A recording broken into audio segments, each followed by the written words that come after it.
I have Rickey Shane Page here with me. October 14th, MLW is coming to the 2300 Arena in Philadelphia. National Open Weight Championships on the line, and you're going to be in a spin the wheel, make the deal match.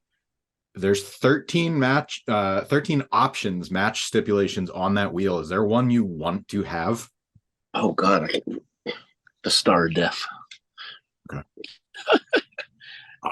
For those that aren't familiar, because I know MLW, it's been a few years since they actually had the wheel, but what's involved in that match for those that haven't been watching? Is it It's this old legend of a lucha match that happened. It was like oh God, what did Court tell me? Court told me about this match. It happened in AAA or something.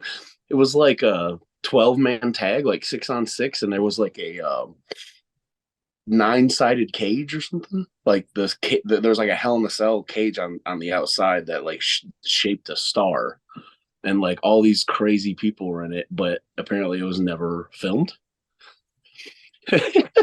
So there's no actual proof of it other than like Conan was in it and he talks about it, and I think Rey Mysterio, Juventud, oh god, Super Colo, like a bunch of weird people were in it, and like a lot of luchadors. Yeah, so I just think it's funny that they put it on there. I hope it pops up.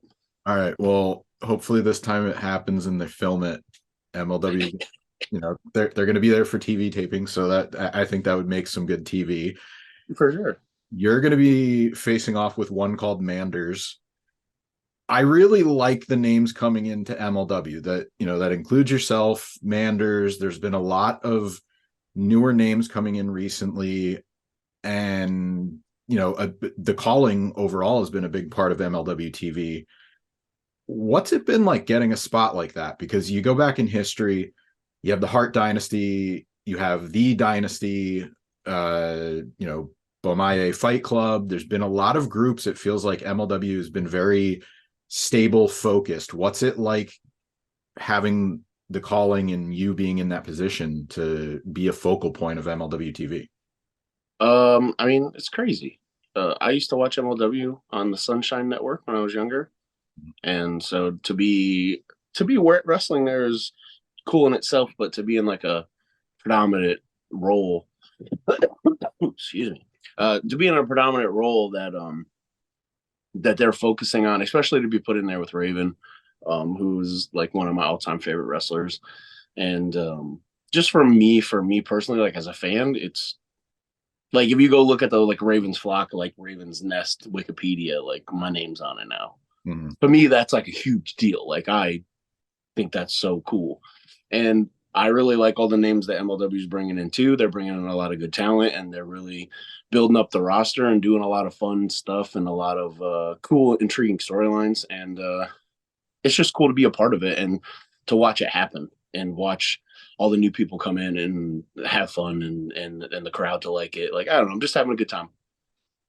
One of the other names, like I like I'll call it a learning experience, because I know a lot of the talent that's coming in. Like I know your guys' names from like the 440 days with GCW, and then Cannonball I know from social media. Like if anybody knows, he really likes Soda. Yes. A little bit of a different character there, like in MLW, but it's kind of cool seeing all of these different names get more of a spotlight. So it's like kind of like, oh yeah, like I like these people coming in. They're doing just a little bit more of an extension of what you've already seen. But what's it been like? Like you mentioned Raven, kind of being part of the flock. What's been the biggest nugget of advice that he's passed along since you started working with him? Um, a lot actually, but one that always sticks out in my mind. There was one taping where I was just doing a lot. There was, I think it was my first taping under contract, maybe. Anyways, they just had me doing a lot. I was doing promos and run-ins, and I had a match, and then I had to agent like 2 matches because I'm an agent as well. So I was just doing a lot, and I was getting frustrated because I want everything that I do to be good and to turn out well. So if I'm feeling flustered, I'm like I get upset because I'm like, oh man, I want this to be good. So I kind of was voicing that a little bit, and because sometimes I just say stuff I probably shouldn't say. Sometimes, like I'm working on that as a person. But um, I was just bitching about it, and he goes, "Hey, come here," and he pulled me to the side, and I was like, "What's up?" And he goes, "Shut the fuck up," and I was like, "What?" He goes, "Shut up." He's like, "They're pushing you. Just do your job," and I go, "Yes, sir. Thank you." I needed it. At that time. I needed someone to just be like, "Hey, shut up, man. You're like in a predominant role. You're doing cool stuff on TV. Like, just do the job. Shut up." And so I did, and I listened to him.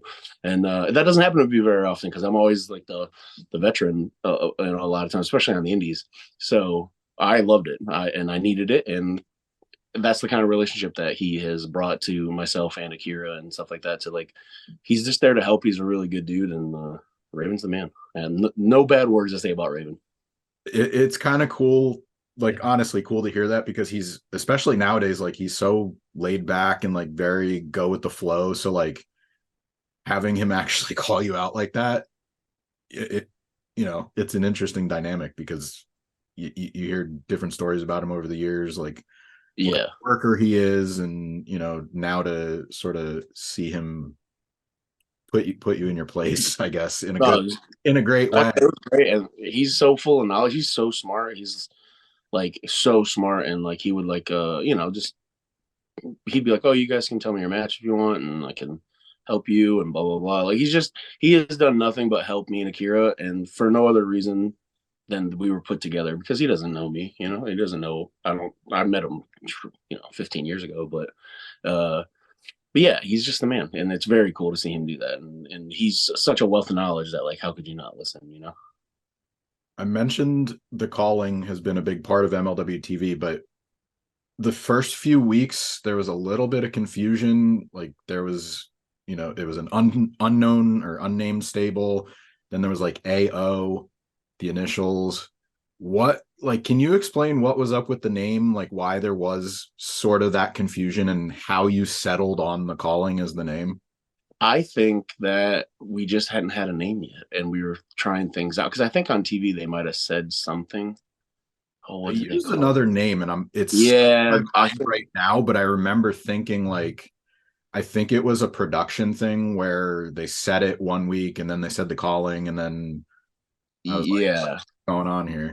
I don't remember exactly. I think that they had this idea for the calling cards and Hmm. all that kind of thing, like early on, and were forming it as it went.